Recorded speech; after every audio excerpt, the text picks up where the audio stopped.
Tonight on Access TV, it's Gotham Comedy Live. Get ready to laugh with Matt Bergman, Catherine Williams, Adam Lucidi, Antoine Young.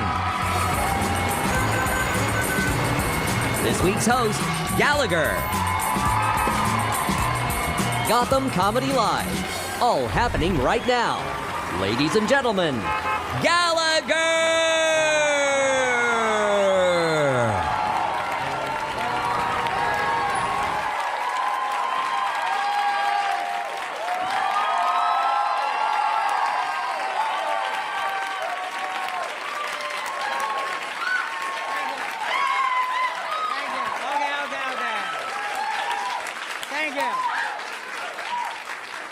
I'm going to take that as your appreciation of the fact that I didn't die of the 4 heart attacks I've had in the last 15 years. You're young people, you think this is all in the future and you don't need to worry about it now. But it's in the future. You'll be like me. God takes away your hair, He takes away your testosterone, and He takes away your eyesight. Real slow. It's like a torture. You actually spend your life working your way down the glasses rack at the QVC or CVS, whatever it is. I don't know why they put the glasses for young people where it's easy to get and the ones for old people. I just crawl in the store. And I actually put on the 2 5s and tell them, you don't have 3 5s. So anyway, that's the problem. The reason I had a heart attack was I didn't know I was having a heart attack. You could learn from this. It feels, because God, what an idiot. He puts your heart next to your stomach so you can't tell if you're about to die or need to fart. I think if I had died and I met God, He'd have probably said, you thought you had to fart, didn't you? It was die. Because I think He has a terrible sense of humor. When you think about the whole idea of laughter, He gave you laughter, but when do you laugh? When it's appropriate? No, you laugh when an old lady falls down at church. The more you ain't supposed to laugh, the funnier it is. Seems like the devil would do that, not your friend God. I want to thank you for making my underarms stink right here where I could smell it. He could put that around back where you already have a stinking problem. Then when your woman says, did you just fart? You say, no, I've been working hard. So anyway, the big problem once you get really old is pooping, because that's not anything you can just suffer with for a couple of days. I mean, it has to happen. See, girls never have this problem because they have a basket of muscles for carrying a baby. And they can push against that. If you've had a baby, ain't a turd giving you a problem. Turds don't have shoulders. I have that crocheted on a hand towel I'm selling after the show. But men have a hole in our muscles right here where our testicles, which started in our body and then went down, and that, I don't know why it didn't stay there. That's the good idea. You can go on YouTube and see my heart attacks, and you can see that somebody jumps up. What? People got cameras. They took pictures, they took movies of me, and so I wanted to see who jumped up and beat the living shit out of my chest, because my friend God thought it was a good idea to put my heart under these bones and leave my balls in a bag. If I was around at the beginning of time, I think I'd have had some input and ideas. Maybe we ought to put those tender orbs safe under these bones and put a heart down here where a man could get to it. Because I know I could make it all the way to the hospital, just squeezing on the way. Get tired, I'll just change hands and squeeze the rest of the way.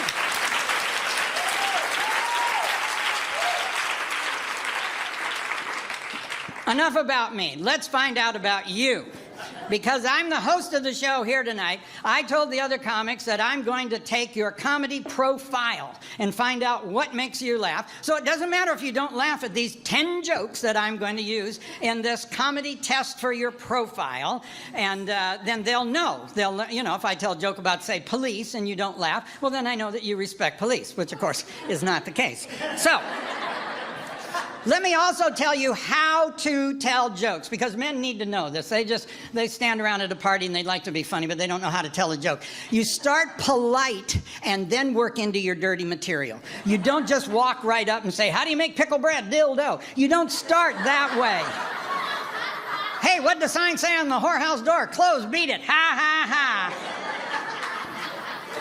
Why don't little girls fart? They don't get assholes until they get married. See, I'm learning about you even now. So I'd like to tell a joke about Texas. Are there any Texas people here tonight? Good.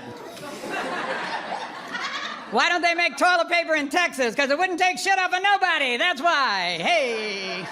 So now they'll know, don't do any country jokes, right? You see, we're learning. How do you feel about TSA agents? You know why you can't circumcise a TSA agent? There ain't no end to them pricks. That's why. Now we're going to talk about the NSA, the National Surveillance Assholes. What they're doing lately, they just did a whole study of Alice in Wonderland because they mentioned the Tea Party so much. What they're doing now is they're checking on your sex life. They want to know how often you have protected sex. So what they're doing is they're numbering the condoms. Now, you don't know this because you're not unrolling yours all the way. But if you did... Notice, men, the girls are laughing at that joke. Why don't they have Walmarts in Iraq? Because they're all targets. Hey, now we're talking. Boom. I don't know if there's any Arab people here. I don't get them people. When it gets real hot, do you put a blanket over your head? No, I don't get it.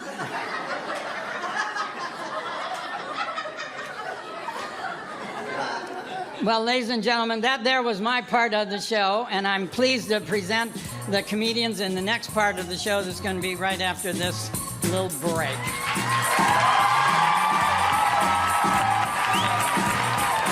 Stay tuned for more laughs on Access TV, live from the Gotham Comedy Club in New York City. Matt Bergman is taking the stage when we return.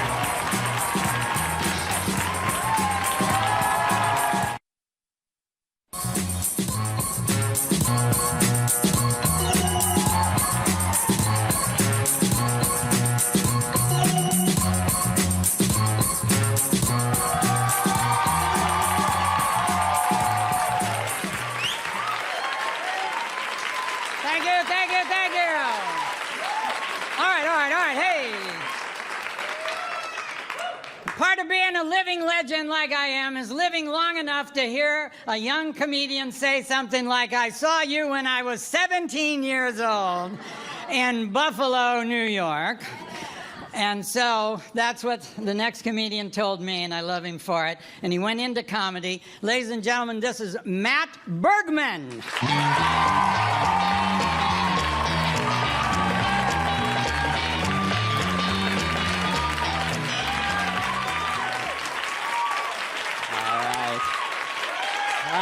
Thank you. It's very nice. It's very nice. I just got back from performing in Jacksonville, Florida. That should mean nothing to every single one of you. I understand. That means nothing to me. My ex-girlfriend lives in Jacksonville, Florida, though. That was an odd situation. She's the younger sister of the girl I took to my high school prom. Yeah. It's no joke there. That's just the truth. People find that odd. It was hard. Hardest part, meeting the parents for the second time. Oh, yeah, not much you can say there. I'm here for the other one. Like, no, that's... How creepy is that? Now it's over. Her parents are probably terrified. She has a younger brother. Like, what if? Walked up 2 weeks. I'm here for the trifecta. We broke up in October 2011. We had something happen in our relationship we could never, ever get over. Here's what happened. I was in Buffalo at the time. She's in Jacksonville. We weren't together, but I want to see if there's still a spark in our relationship. So I fly down there. What happens, of course, right? The first day, unbelievable. It always is with an ex. I realize that now. But the first time, I'm like, oh, my God, she's so amazing. Why do we ever break up? Day 4. Oh, right. That's right. That's totally forgot about that. But the first day was great, though. So we go out that night, and we get a little drunk, a little drunky poo. We go back to our parents' place. We're in the bedroom. Her parents weren't home. We're not some sort of freaks. But, we're in there, and at this point, we're doing, adult things, if you will. Trying to keep the stomach clean, right? So, and by the way, I'm not fisting her, by the way. I was just think that's what I mean. It's not what I mean by that at all. That's more advanced, okay? That's more, so more of this is going on, okay? Is everybody caught up? Fantastic, okay. And I'm behind her, too, which is very important to the story. I know there's probably some ladies there who are like, how dare you kiss and tell? Like, I know, but I didn't kiss her, so I'll tell. I have no problem telling, right? You gotta find the loophole to tell the story. So I'm doing my thing. So we're going at it for about like 5 minutes for the sake of the story. You weren't there. You don't know, right? Yeah. I can add a few minutes. So I'm doing my thing. And like halfway through like our session, she like reached back and started like pinching my testicles. Which she had never done before in our entire relationship. So of course my first thought is like, well, who taught you that? That's not okay to be busting out right now. Number 2, it hurt like hell, okay? I'm not gonna lie. I didn't like it, but I didn't say anything. I'm a gentleman. And plus, I didn't know what was going on. I'm like, well, maybe she read about this like Cosmopolitan, like maybe we need some like safe word from now on. I don't know. We'll talk about it after. So I keep going. And about 30 seconds later, she does it again. And this time, double the pain.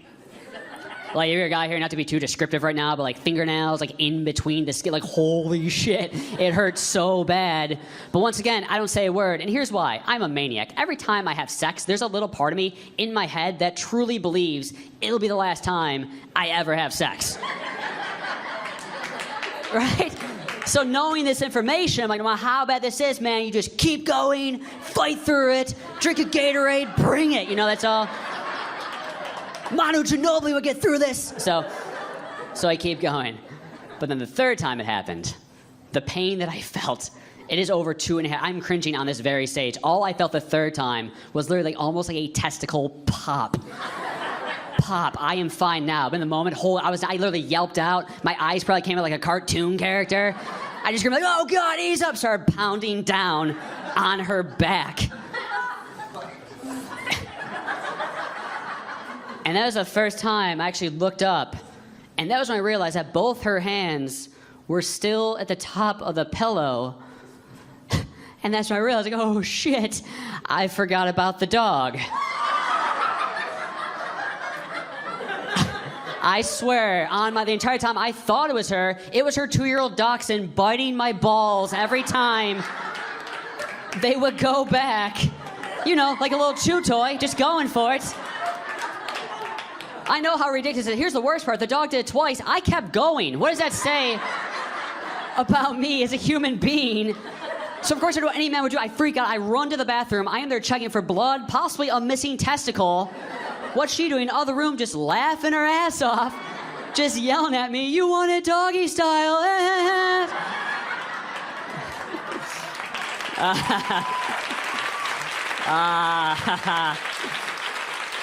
Well played. Well played. I should have gone for your brother. That's what I should have done. So I'm much happier now. I'm in a relationship. I've been with her for a couple of years. We just got engaged recently, so I'm very happy about that. Thank you. Yeah, I'm very, very happy. She's a little bit younger than I am. I'm 31, and she is 23, which is shocking. I don't deserve a younger girlfriend. I know what I look like. Like, I don't know if you guys can tell or not. I have a bald spot right there. Yeah, that's not going away anytime soon.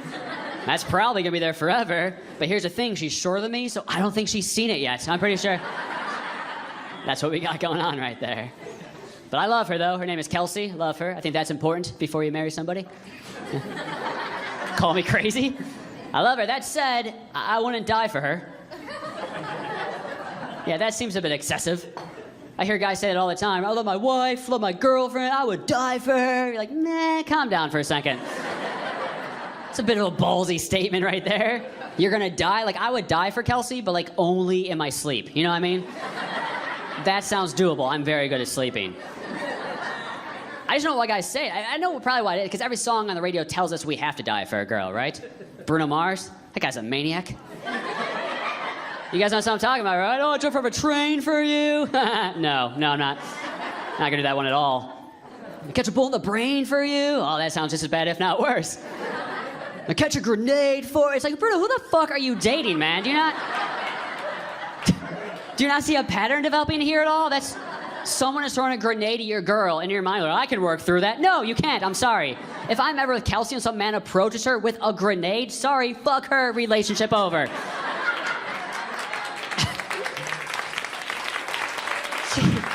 Right? So you got yourself into this shit, you figure your way out, all right? I'm not losing limbs over you because you're part of some Mexican drug cartel you never told me about. Jeez, are you Walter White? It's for my 4 Breaking Bad fans. For my 7 Breaking Bad fans, all right. So we want to get a dog. That's our next big step in our relationship. I want to get a dog too. I love dogs. My only issue with dogs, besides the obvious, is that they die before you. And that's a horrible experience. I don't know if you're not. Yeah, it's horrible. It's worse than losing a human being. Let's be honest. It happened to me 7 months ago. My parents' basset hound passed away. I had to go back home to Buffalo, help bury her in the backyard. There was really one point I was sitting there, like, just digging up dirt, just bawling my eyes out, just yelling at the skies, like, why wasn't it Grandma? Like that. That would have been easier, right? She can't catch a Frisbee, and I've certainly tried, but every time it just blasts her in the forehead, you know? It's like, step it up, lady. That's all I'm asking. You guys are great. My name is Matt Bergman. Thank you very much. Stay tuned for more laughs on Access TV, live from the Gotham Comedy Club in New York City. Catherine Williams is taking the stage when we return.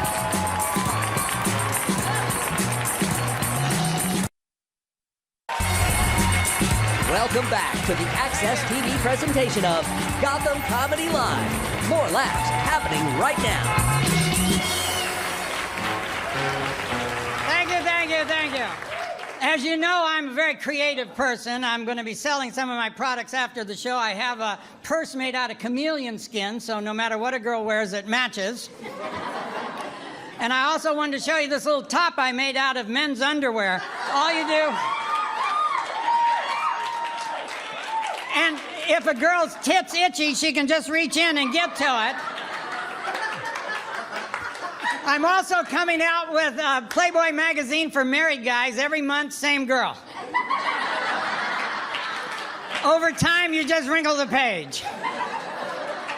Hey, so much about me. It's time for a female's point of view on comedy.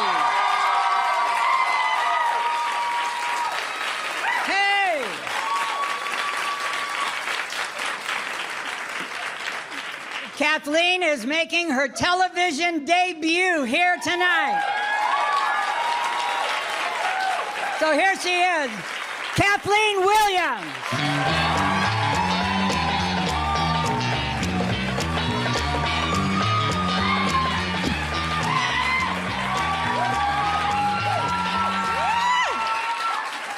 You guys, I've been going to the gymnasium. Trying to get down to my Asian weight. The older I get, the more scared I am of being naked in front of someone. Because even when I'm naked, I still look like someone who reads a lot.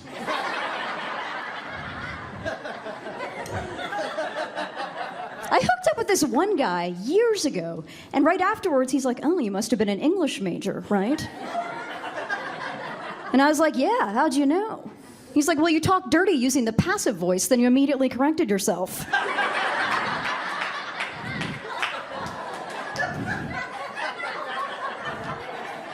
I was like, oh, you fucked me so good. I mean, well.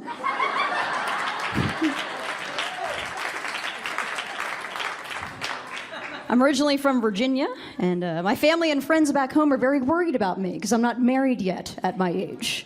Like, I'm not stone cold single. That's just my wrestling name. But I've lived in New York since '99, so I have to explain to them the difference between New York and Virginia. Like, where I come from, everyone gets married right out of college. You have 3 kids by the time you're 25. Whereas in New York, you can live here your entire life and no one will ever love you.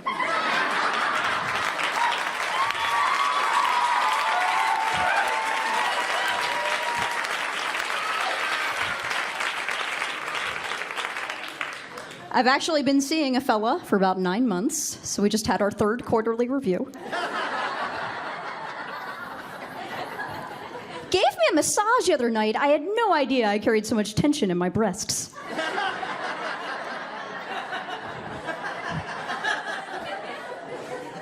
I'm Catholic, but my boyfriend is Jewish. Makes things interesting. I celebrated Rosh Hashanah for the first time. It was amazing. I'd never had a date for New Year's.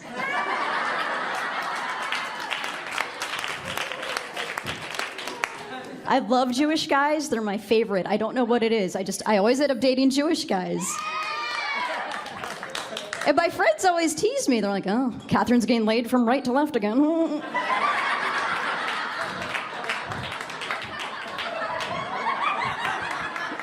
I've been on top of more Jews than the yarmulke. It's a problem.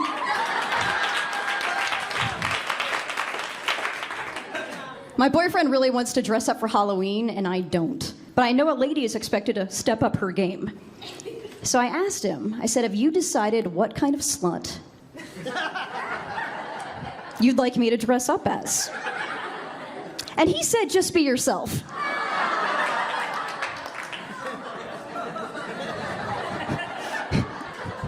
My fellow recently asked me, he said, if you could sleep with any member of the NFL, who would it be?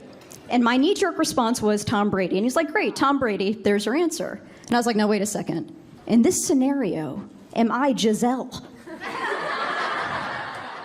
And he's like, no, you're you. And I was like, well, do I have Giselle's body? And he's like, no, it's you, you're you. And I was like, well, I just want to make sure Tom Brady also has a good time. Like, I don't want Tom Brady tapping Catherine Williams. Like, this is fine, but whatever, he'll just, like, phone it in. I want to receive the same fuck Giselle received in the first 3 months of their relationship.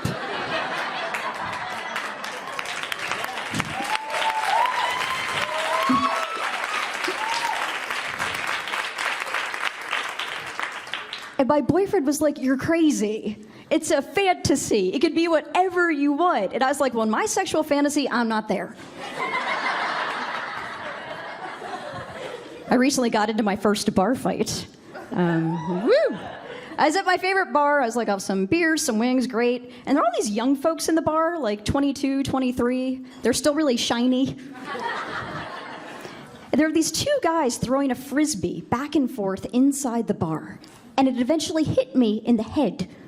Now, I know I'm getting old. I know I'm getting old because I grabbed the guy's frisbee. I said, you see this? This is mine now.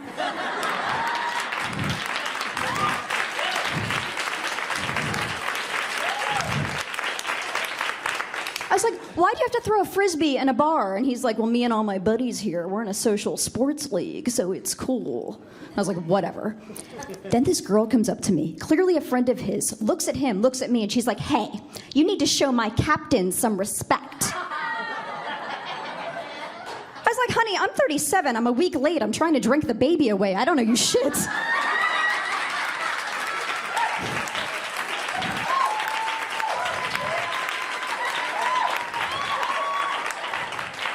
I love children.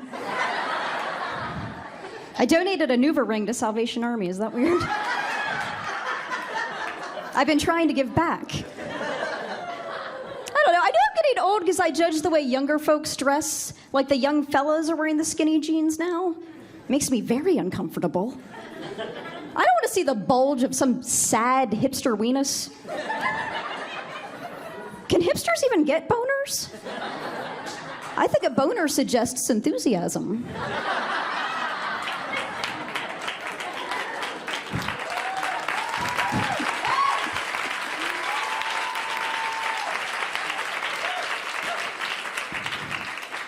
I did some things in my 20s. I'm not proud of it. I'll admit it. I slutted it up nice and good. I was usually heartbroken. I'd be madly in love, and I'd get dumped. I'd just get right back out there. And I think my thinking was, if I can just get enough dicks inside of me, one of them will eventually touch my heart.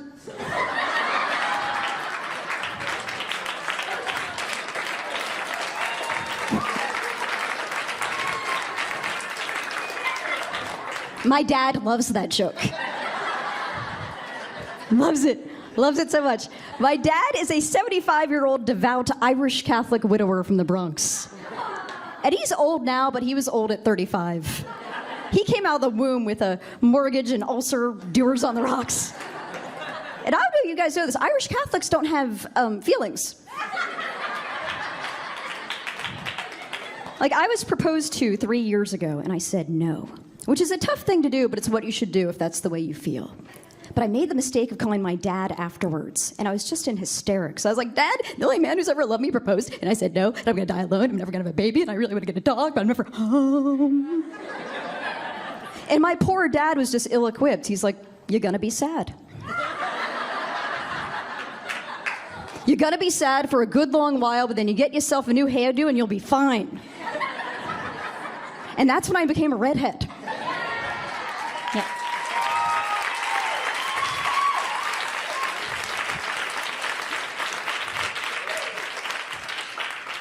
I was recently hanging out with my little niece, Wendy. She's 4 years old, blonde hair, blue eyes, adorable, hardcore speech impediment. But that just makes everything she says sound even cuter. Like, even when it's awful. Like, we're hanging out, she just looks at me and she's like, Aunt Kath, you're an old maid. And I was like, oh yeah? Good luck getting someone to fuck you with that lisp. I'm Catherine Williams, you guys. Thank you so much.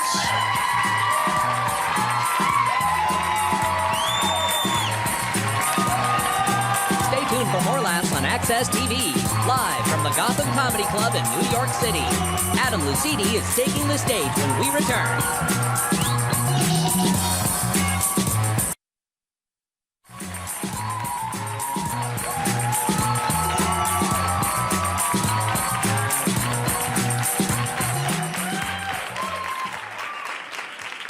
For the next number in my fashion show, I'd like to show you the bargain that you can get on the 70 and 80% off skirts. Man, you can wear this as a top. $10. Is this happening or what? $10. All right, our next comedian says he's not gay. But he has his hat on backwards, so he obviously is having a problem figuring out which is the front and the back. Also making his TV debut.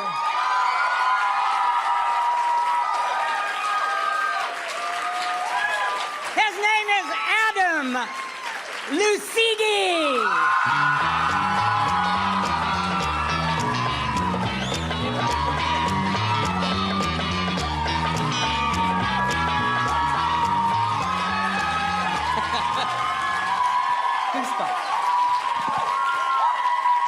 Wow.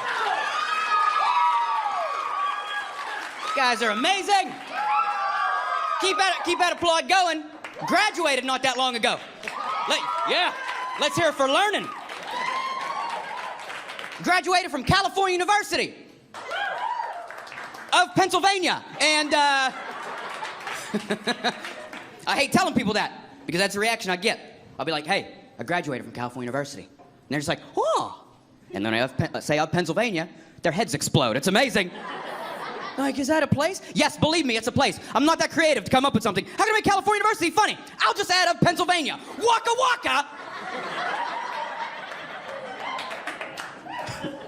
So now I got the degree from Cal U of PA. And it's not even a degree, it's a receipt. Like, seriously, they just gave it to me in a frame. It was like, good luck, peckerhead, you ain't getting shit with that. I can't even get a job at Spencer's Novelty Gifts. Are you kidding me? I applied for a job at Spencer's Novelty Gifts. The manager was like, you're gonna have to be drug tested. What for? To make sure I'm on drugs? Have you guys seen the shit that they sell? I like how this woman's shaking her head like, yeah, I go there week after week. It gets worse and worse. 2 weeks ago, I was in there, I was just hitting with dicks everywhere. I don't know if it was confetti or beads, or if it was Casual Friday and all the employees had their dicks out. I had to take a phone interview with Spencer's.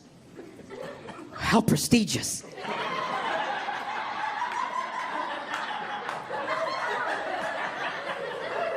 The results came back. They were unfavorable. You guys know what unfavorable means? Officially, I am not qualified to sell black lights and dick lollipops.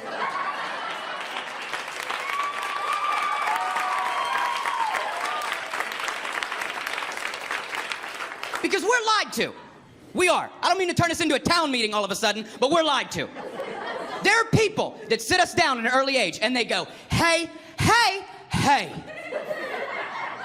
Once you go to college and once you get that piece of paper, all your dreams are gonna come true. You're gonna wake up every day. There's gonna be a guy at the foot of your bed. He's gonna hand you a puppy and a bag of money every fucking day. Listen, this is the same group of assholes that told us all, collectively, hey, hey, hey. Don't you take those tags off of those Beanie Babies. Those are gonna be worth something someday.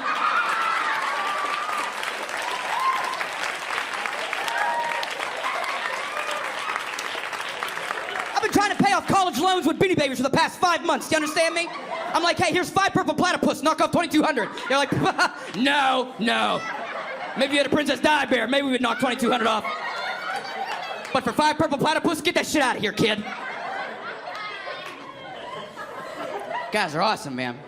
I want to thank you guys. I want to thank you guys for coming out on a Thursday, having fun, and not sitting at home watching some shit on TV. Like, seriously, there's some shit on TV. Can we agree? Again, turned into a town meeting. We out. Now, I've been listening to you guys the whole show.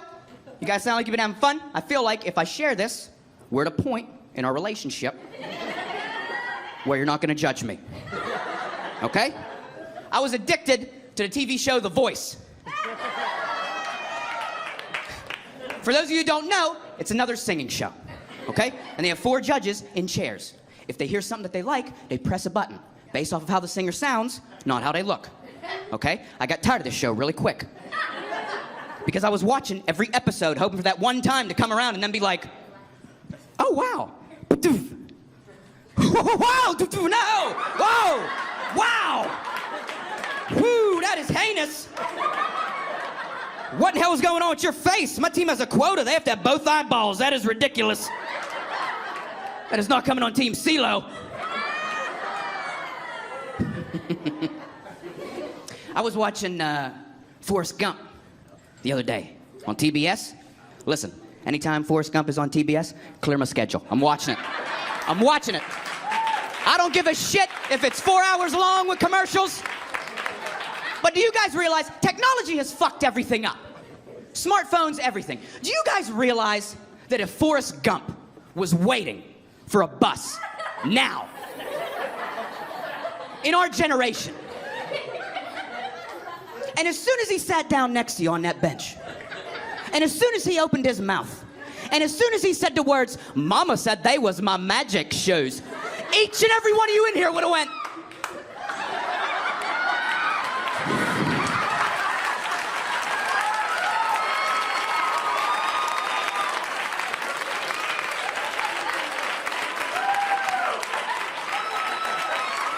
you would tweet about him.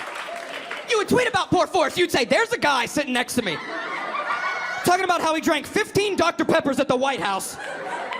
Hashtag new legs, new legs.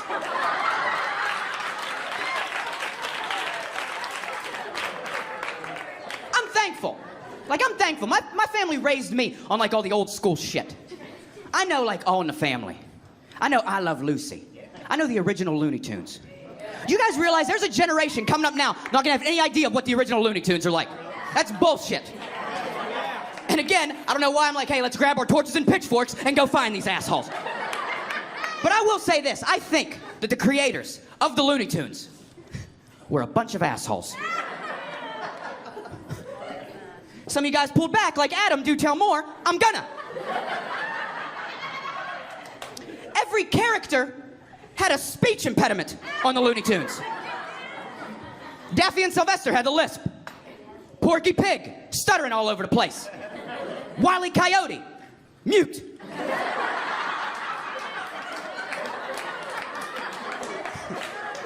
Yosemite Sam, clearly Tourette's. Probably a lot of domestic disputes in his place, too. I just picture him shooting table after table, just racking, sacking, varmint. The cop's like, this is the 5th fucking time we've been here this week. Foghorn Leghorn. I say, just say it. I have shit to do today, you prick. Finish your story. I ain't got time for this. Can you imagine Foghorn Leghorn on Twitter? You only have 140 characters to get your thought in. He'd be sitting there at his keyboard going, I say. Foghorn, just hashtag I say. That's all you gotta do.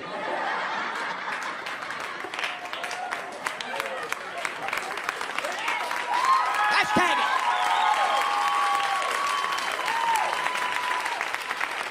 Only one I can't put my finger on, Tweety Bird. I taw.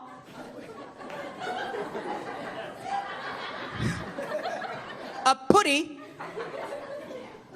tat.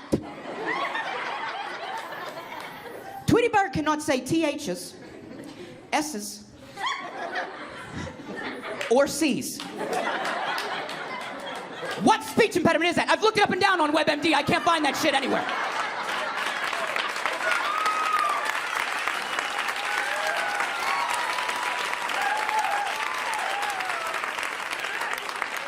And more importantly, can you imagine having a friend like that? Like you two were sitting at a diner somewhere, you're like, what are you gonna get? And she was like, well, I think I'm gonna start with a Tide towel and did a toke to drink. Did you just have a stroke? What the fuck is wrong with you?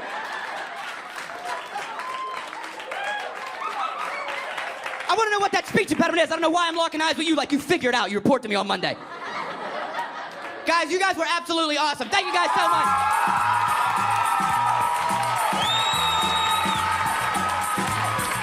Stay tuned for more laughs on Access TV, live from the Gotham Comedy Club in New York City. Antoine Young is taking the stage when we return.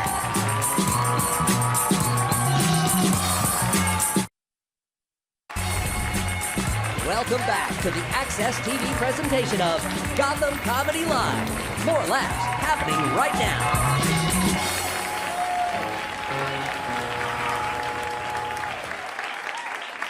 Gallagher, what is that shirt you're wearing? Well, that's the cover of my new album available on the internet. Here's one I wore at one of my shows and it's dirty, but I autographed it. Who wants that? Our next and last comedian was on a show that Magic Johnson had. It was called We Got Next. His name's Antoine Young.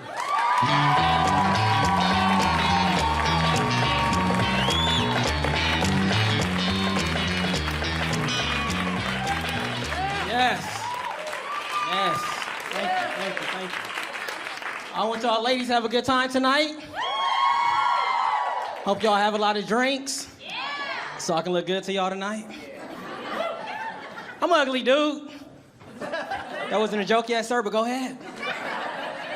No, I just found out the other day I was hanging at this girl's house. She said she have a jealous boyfriend. So we kicking it. She get a phone call from her boyfriend saying he on his way home. I said, oh, well, do you want me to leave? She said, nah, he ain't gonna care about you. I said, this is some BS. I said, this is messed up. The highlight of my life is a one-night stand. And I bought that at IKEA. I said, this is a nice... looking nice stand.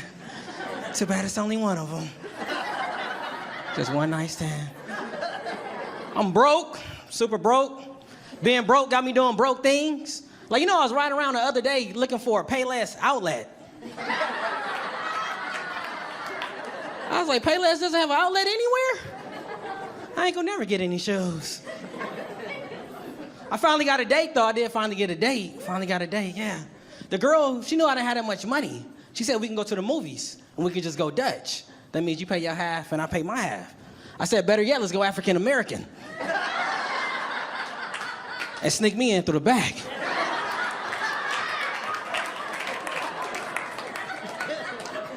It's crazy out here. I'm looking for a job and going around filling out these job applications. Don't you hate when you go to a place and you're there all day filling out an application and you finally turn it in? They be like, we're not hiring, but we're still accepting applications. You be like, what you accepting the application for then? What, y'all having a raffle? Go ahead and just throw mines away. And it seems like it's only one business to make applications for like all businesses. Because I went to McDonald's, they had things on the application that shouldn't have been on there. Like they asked me for my experience. They asked me for my experience on the McDonald's application. I was like, well, I made something to eat on the way up here. Is that cool? Is that enough experience for you? Thank you. At the bottom of the application, it said, "Hey, you're being convicted of a felony or misdemeanor. If so, explain." Why they only leave 2 lines? Can I get a few more lines so I can let you know my story? Well, I was supposed to abbreviate the whole thing? At the top, you put your contact information. They asked me for my name, address. They asked me for my work number.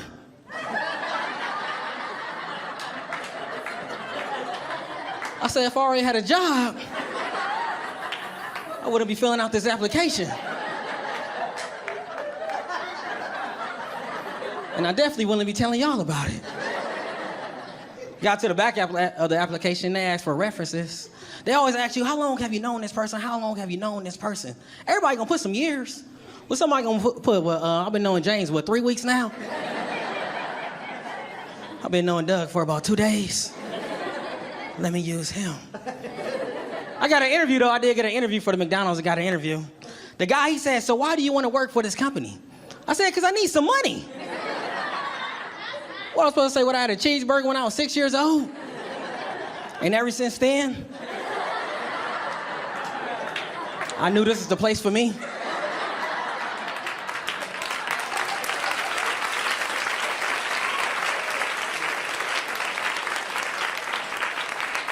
It's getting crazy out here, though. They got the weirdest job. They got the strangest job. Have y'all noticed they got the people at the corner with these street signs?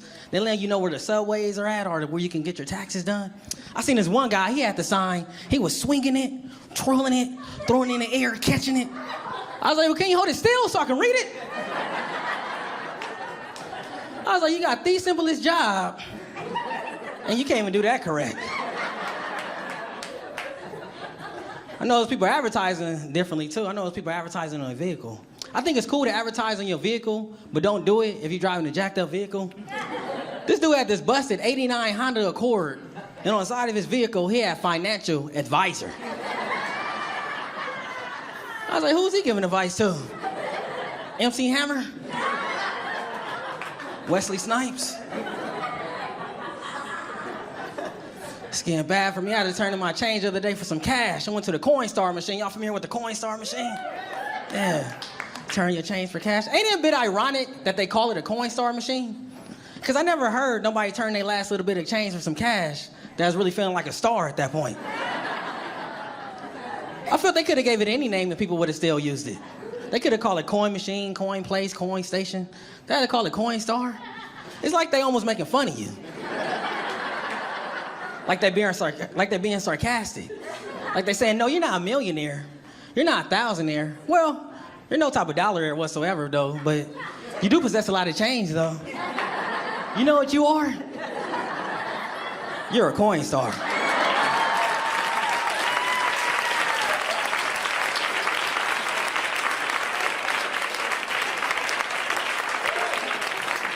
That's so messed up. I sit at home all day, all I do is watch TV. I love TV a lot. Yeah, the best thing I love about TV, I love commercials. My friend, he asked me the other day, he was like, Antoine, if you used to do a commercial, what commercial would you love to do? I told him plain and simple, the herpes commercial. Because everybody on there seems so happy and free. Like you got the guy, he's riding on a horse. The girl, she's jogging on the beach. And there's another guy, he's pushing his wife or his girlfriend on this tire swing. And when it first come on, they say, I have genital herpes. I was like, dang. I kind of want the herpes myself. Seemed like it'll be super cool. Make my life better. And why had I seen this commercial on regular TV? Shouldn't this commercial be like on some kind of Playboy channel or Adult Network? Like, aren't little kids seeing the commercial? Could you imagine a little boy watching the commercial and seeing how happy everybody is, then go to his mom and be like, Mommy, can I have the herpes for Christmas? Or he'd be in school, it's his birthday, the teacher asks him what he want. He'd be like, so little Johnny, what would you like for your birthday? He'd be like, a Tonka truck. Okay, that's nice. A Superman action figure collection. Okay. And the herpes. Just like my mom. I love at the end of the commercial, though. I do love at the end of the commercial because they always say, please consult with a physician if you may be suffering from advanced HIV or bone marrow disease before using this drug. They say, please consult with a physician if you may be suffering from advanced HIV, advanced HIV, advanced HIV. And I was like, this dude's not taking care of his HIV. What make you think he's gonna take care of his herpes?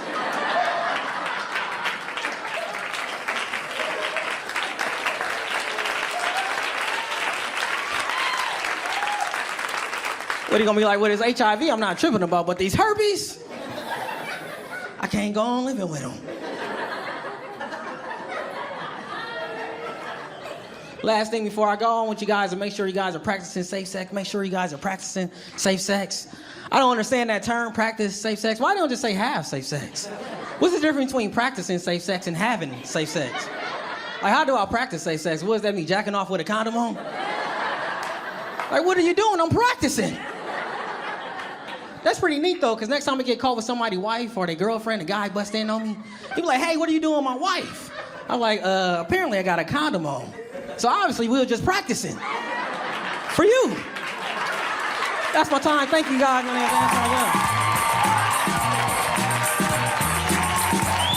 Stay tuned for more laughs on Access TV, live from the Gotham Comedy Club in New York City.